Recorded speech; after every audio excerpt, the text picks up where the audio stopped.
Algo importante, si alabo, bendigo, ensalzo, defiendo este país, Estados Unidos de América, si en cierta medida parece que justifico sus instituciones gubernamentales, si soy antianarquista a este respecto, si muestro mi orgullo por la bandera americana, nada de eso me convierte en un apátria.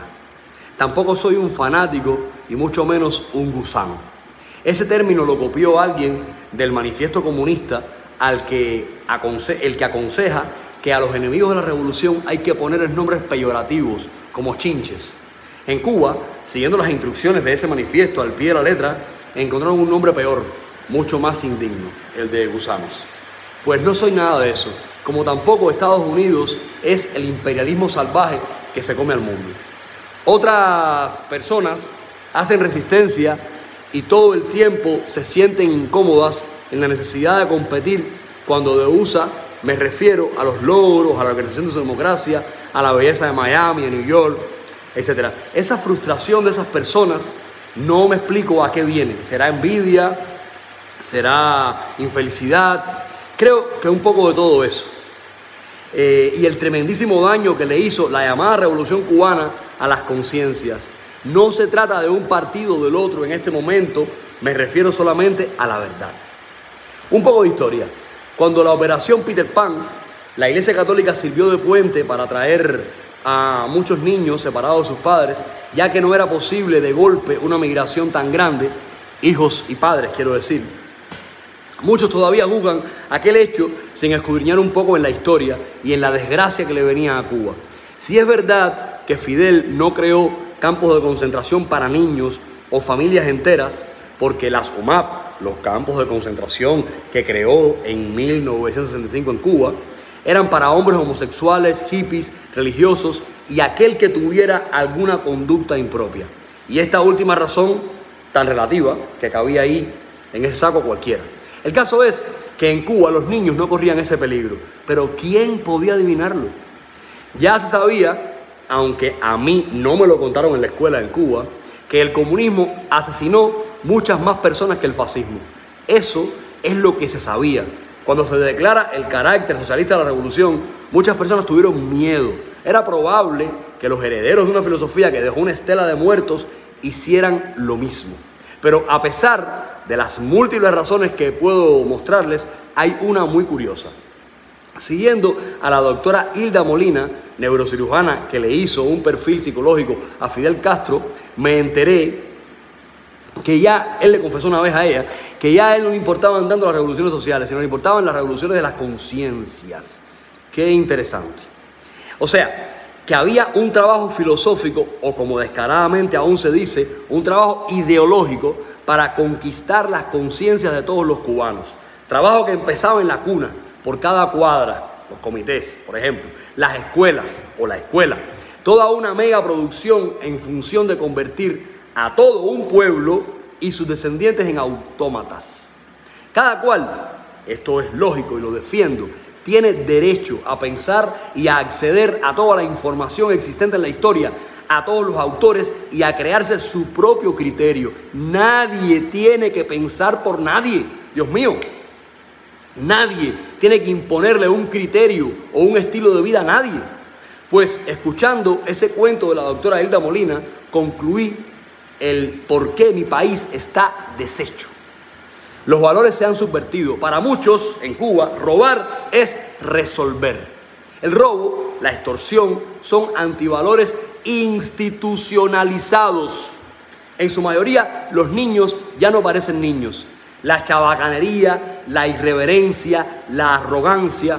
Podría citar miles de ejemplos. Y ningún cubano debería tomarse esto a título personal, sino hacer un análisis e intentar salvarse, porque el tema es muy serio. Y ahora mis razones, la parte buena, ya que no he querido profundizar en las malas.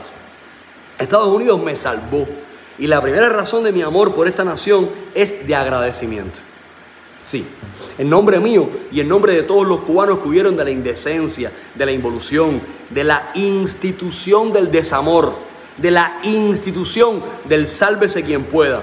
Una persona solamente con un coeficiente mínimo de inteligencia entendería en el siglo XXI que es un insulto a la historia y a la razón humana que 11 millones de personas tengan que coincidir en un mismo criterio político, en un mismo criterio filosófico. Es injusto insultar, perseguir, encarcelar, asesinar al otro porque piensa diferente. Y eso ha pasado y pasa en Cuba.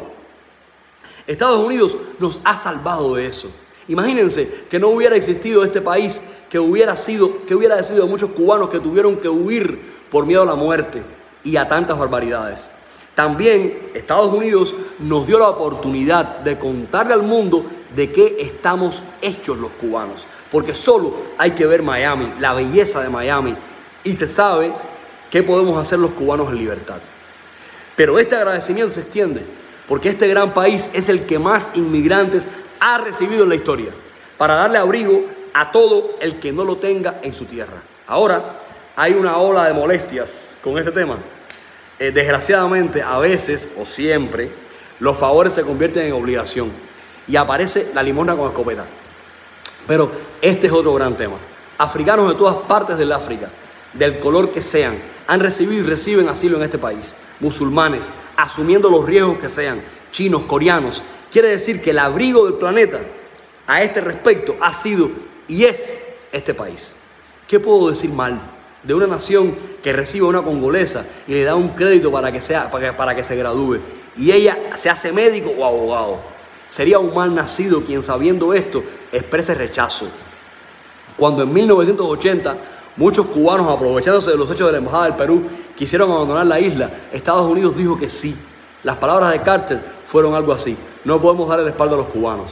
Fue entonces cuando el gobierno de Cuba fue a las cárceles y a los manicomios y obligó a asesinos, a personas con innumerables delitos, además de enfermos mentales, mezclarse con los inmigrantes para dar la idea que se iban solo los malos o los locos. Le salió muy mal, la historia lo ha demostrado. Pero ¿quién actuó indignamente en este hecho? La respuesta es evidente. En conclusión, me sobran razones para alabar, defender y adorar a esta inmensa nación, sus valores, su verdad, su compromiso por la verdadera justicia. A Estados Unidos le importa poco lo que digan de ella. Lo que más le ha importado es defender al ser humano en su totalidad. Eso no me resta amor por Cuba, porque Cuba no es ese gobierno que la dirige y oprime. Cuba es la patria, la tierra. Cuba es Martí, Maceo, Céspedes. Cuba es Ochún, la caridad del cobre.